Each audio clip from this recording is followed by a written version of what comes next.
Halo sahabat Bawaslu, kami dari podcast Objektif. Obrolan jejak pengawasan partisipatif. Seperti yang kami bahas kemarin, kami akan kedatangan beberapa organisasi kemahasiswaan untuk diajak diskusi ringan, obrolan ringan gitu terkait pengawasan partisipatif. Nah, kali ini kami kedatangan dari Himpunan Mahasiswa Islam atau HMI, Kang Anas. Selamat datang. Terima kasih Kang Anas sudah datang ke podcast Objektif. Obrolan jejak pengawasan partisipatif. Ya, Kang Anas di HMI akhir-akhir ini lagi sibuk apa Kang? Kira-kira Kang? Untuk akhir-akhir ini tentunya lagi rekrutmen perkaderan. Oke. Fokus di rekrutmen perkaderan karena masa pada saat ini adalah mahasiswa baru. Sudah masuk ke tahun-tahun ajaran baru juga gitu. Oh, untuk regenerasi gitu ya? ya? Betul.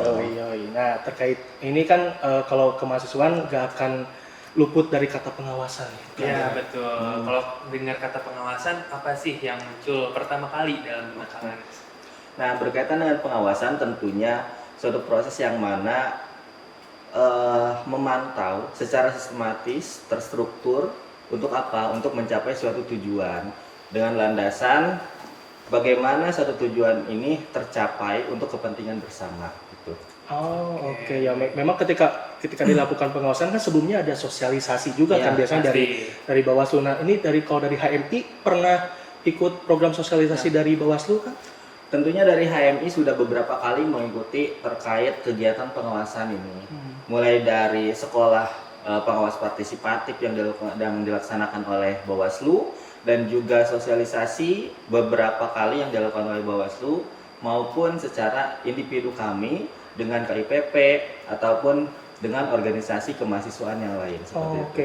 Kira-kira ada ini nggak Kang, ada ilmu yang didapat nggak dari program itu Kang?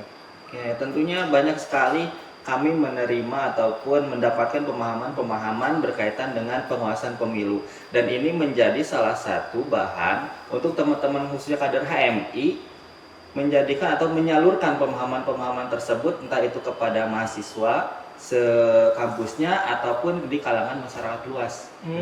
Ya memang cukup banyak ya jejak yang ditinggalkan oleh HMI ini. Kira-kira dalam tahapan pemilu kemarin jejak apa aja sih terkait pengawasan partisipatif yang dilakukan oleh HMI khususnya di Subang aja gitu Kang?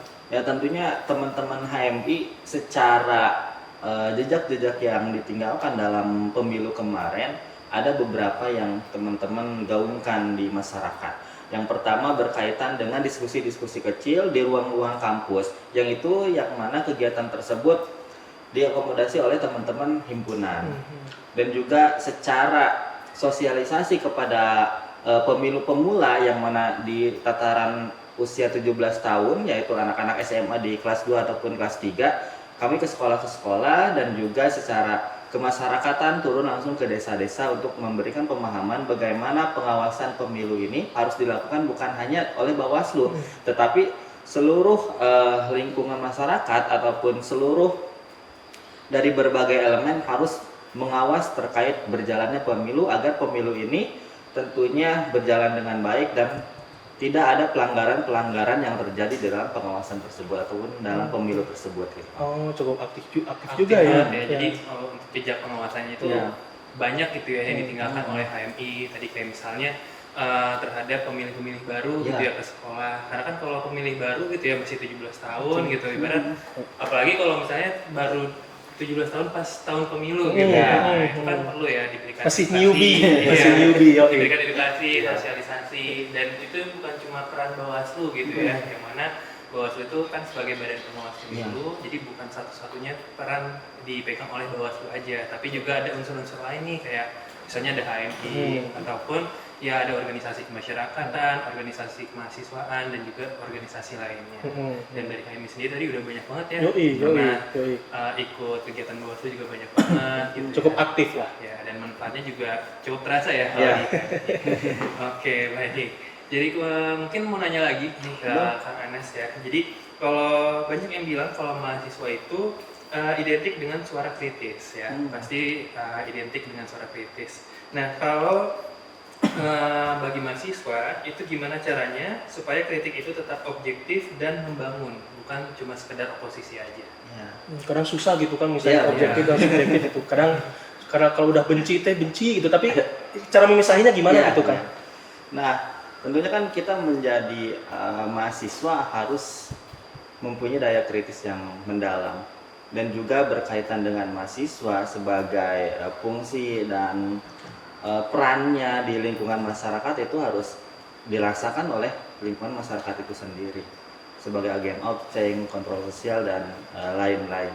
Nah, berkaitan dengan kritik, tentunya mahasiswa itu sebagai mitra kritis dari yang mempunyai pemangku kebijakan ataupun stakeholder dari pemerintahan. Nah, bagaimana membangun berkaitan dengan kritik yang objektif, yaitu pertama landasannya kita harus kuat. Ketika kita mau mengkritisi suatu hal ataupun suatu kebijakan, tentunya kita harus berlandaskan entah itu secara peraturannya seperti apa, undang-undangnya seperti apa, dan juga berjalannya dari peraturan tersebut dilakukan oleh pemerintah seperti apa, sehingga narasi yang kita bangun untuk mengkritisi itu sesuai dengan fakta yang berjalan di lapangannya seperti apa, bukan hanya sebatas opini ataupun sebatas yang tadi disampaikan, kebencian terhadap entah itu pemimpinnya, entah itu pemangku kebijakannya. Dan juga secara penyampaian yang dilakukan oleh mahasiswa untuk membangun di lingkungannya ataupun di daerahnya tentunya harus secara elegan. Dalam artian elegan ini menyampaikan aspirasi harus dilakukan, namun dengan cara-cara yang benar dan juga bijaksana. Jangan sampai melakukan secara anarkis dan lain-lain yang melanggar secara norma kemasyarakatan seperti itu, Kang. Ya memang tadi ketika Anas bilang kan terkait ya harus objektif sesuai fakta di lapangan gitu kan. Kadang kalau bicara mengkritisi kan ada teori kan, teorinya seperti ini dan kita harus harus strict dengan teori. Tapi kadang kondisi di lapangan nggak bisa diprediksi kan. Nah kira-kira pernah nggak sih pada tahapan kemarin ketika terjun ke lapangan, kok gini gitu, menemukan hal-hal yang unik gitu, pengalaman yang aneh atau unik gitu, ada kan kira-kira kemarin kan? Untuk pengalaman-pengalaman unik yang dirasakan oleh saya khususnya ataupun teman-teman kader HMI dalam turun untuk memberikan pemahaman terkait pengawasan pemilu itu sangat banyak. Salah satu contohnya bagaimana kita memberikan satu sosialisasi terkait pengawasan pemilu di beberapa sekolah, khususnya di SMA, SMA. Dan ini kan menjadi satu pengalaman yang unik. Kenapa menjadi pengalaman yang unik? Regenerasi dari siswa menjadi mahasiswa kan kurun waktunya tidak begitu jauh. Langsung gitu kan. Nah, kita langsung turun kepada siswa yang mana notabene kita tidak berjauhan secara angka usia ataupun secara pergaulan lah gitu kan. Nah, ketika kita memberi pemahaman sama seperti halnya kita sedang ngobrol dengan teman-teman sejawat kita, sehingga ya enaklah memberi pemahaman terkait pengawasan pemilu itu kepada teman-teman siswa itu, karena tidak begitu jauh antara mahasiswa dan siswa secara usia, sehingga dalam penyampaian secara bahasa kita tidak kaku juga kan, beda dengan kita memberikan pemahaman pengawasan kepada orang tua ataupun di kalangan yang lebih tua dari kita kan kita agak kaku, tapi ketika memberikan pemahaman terhadap siswa secara bahasa enak diterimanya juga, dan juga secara gaya berbicara dengan teman-teman siswa itu kita tidak kagok ataupun katakanlah tidak seperti memberikan pemahaman kepada orang tua seperti itu kan. Lebih chill gitu ya kalau sama apa kan usia nggak beda jauh ya Ren ya. Lebih chill, lebih santai gitu kali ya gitu Ren. Mungkin berarti lebih enak pemilih baru gitu dibandingkan yang mungkin katakanlah usianya itu udah lanjut gitu ya, lanjut usia atau udah dewasa gitu. Mungkin lebih enak dari cara penyampaiannya, nggak perlu formal banget, bisa sampai ngerangkul dia bro. Apalagi sama cewek nggak boleh ya? Nggak boleh, tapi kalau sama cowok mah boleh kan bro. Tapi jangan terlalu over aja. Oke, tadi berarti udah terkait itu ya pengalaman KMI gitu ya, maksudnya bisa ada pengalaman unik gitu. Tapi kita mungkin expect yang unik banget gitu ya, tadi kayak mungkin lagi ngawasin alat peraga kampanye, lagi nurunin yang bermasalah, ada yang bogolok kan bisa aja. Kemarin ada yang bilang kayak gitu, cerita kayak gitu. Ada yang cerita kayak gitu soalnya. Biasanya ada pengalaman unik di lapangan gitu. Oke, lanjut lagi nih. Nah, kalau Kang Anas kan sebagai mahasiswa nih ya, Ya. kalau dibandingin apa sih bedanya pengawasan yang dilakukan kayak misalnya kita lembaga Bawaslu dengan pengawasan yang dilakukan di lingkungan kemahasiswaan? Jadi perbedaan antara Bawaslu dengan teman-teman mahasiswa tentunya yang pertama dari sudut landasan undang-undang. Bawaslu kan sebagai instansi pemerintah dan sudah jelas diatur oleh undang-undang sebagai pengawas pemilu ini. Dan juga mempunyai regulasi tersendiri dalam pelaksanaan pengawasan pemilu ataupun pengawasan pemilu itu sendiri. Nah, sedangkan secara mahasiswa tentunya ini kan lahirnya dari dirinya sendiri dalam artian kesadaran sendiri bagaimana dia sebagai agen obseng ataupun kontrol sosial, dia harus mengaplikasikan kontrol sosial itu dalam pengawasan pemilu itu sendiri.